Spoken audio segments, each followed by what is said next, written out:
How's it going, everyone?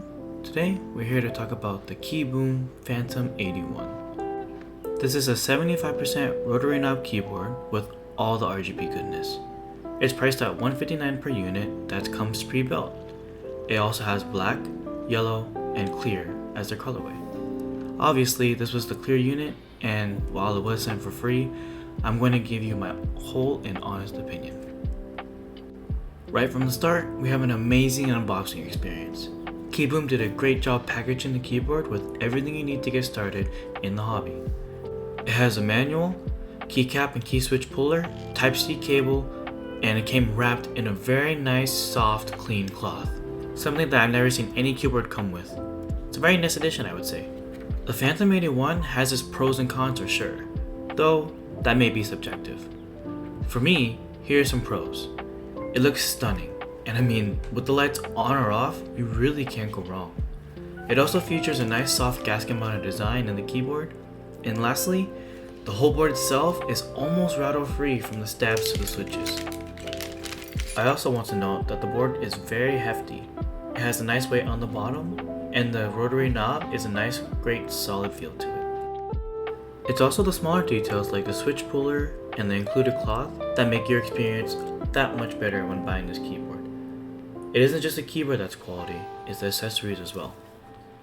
One thing I just noticed on the website is that you have a 1-year warranty for factory defects.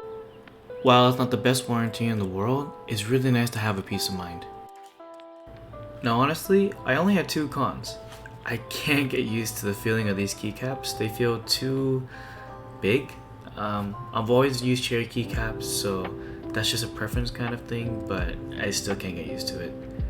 And the other thing was the stabilizers can use a little bit of minor work. It's not a deal breaker at all. Just put in some lube and you're good to go.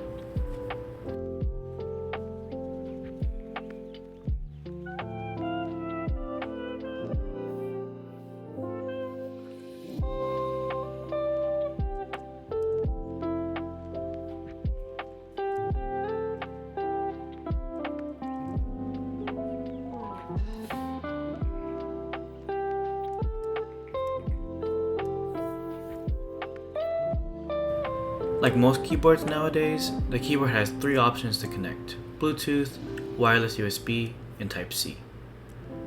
As you can see here, it's pretty simple.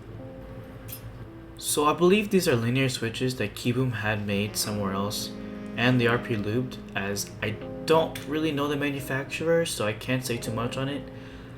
They seem to be a bit of a long pull stem, and they really don't have any scratches, so the stock lube is pretty great. Added on with these crystal keycaps, they have a higher height, so it gives it a greater sound in my opinion. It leans towards a thockier sound, but since they're long pull, they still have a clacky nature to them. The keycaps aren't anything to write home about, but there weren't many imperfections, and they looked exactly like how they wanted to be like, crystal and clear. The switches are also crystal and clear, so you already know the RGB is gonna be insane on this keyboard.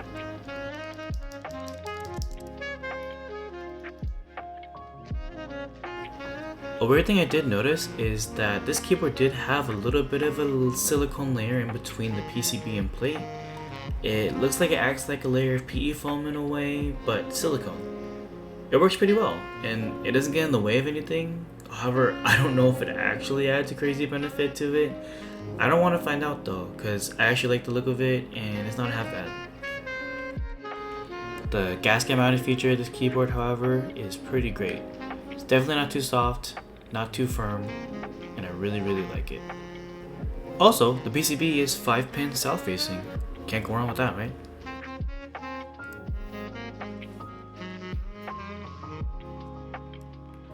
What I have been enjoying lately in keyboards is the inclusion of Mac and Windows compatibility.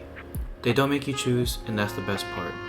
In the manual, you'll see a bunch of different things such as Windows shortcuts, Mac OS shortcuts, how to change the RGB, other shortcuts in general, how to pair the wireless, etc. I really don't like to go through all these. It's really boring to go through the whole video like this, but if you need to reference back to it, you always have here. The main features I use are things like FN backslash to change the RGB effects.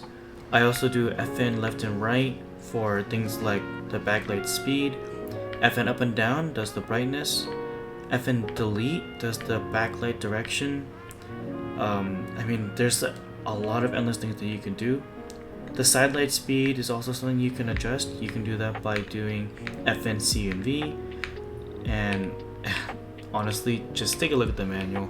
It's kind of boring to go through all this. Well, besides that boring part, here's the fun part. Take a listen to the sound test.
Overall, I believe this to be a great board. Pre-built, this comes in at $159, and I would happily spend that kind of money on a keyboard like this, knowing that the material and care it was handled with is quality. The RGB is crazy, but hey, sometimes I need that. Until next time.